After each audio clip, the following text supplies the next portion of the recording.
Welcome back to Mochaeatstv. I'm bringing you a quick breakfast on potatoes, ham, eggs, but this is a different twist on these items because this is going to be a northern style, not a southern style, because just stay to the end and you will see what I'm talking about. But you've seen me make these things before, but you haven't seen the twist. So potatoes are already washed. Let me get them diced into the pan. All right, there are my potatoes, and I'll be back. These potatoes are done, and to the plate they go. Now for my ham chunks. All right, the ham is done. Now it's onto the plate. Now for the eggs. Olive oil.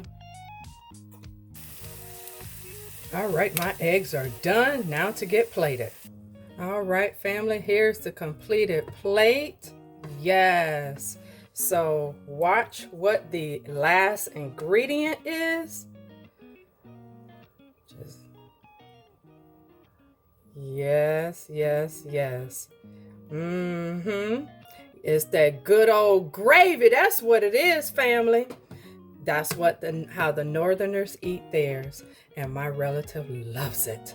So with that being said, this completes the video, and I will see you in the next one. Peace.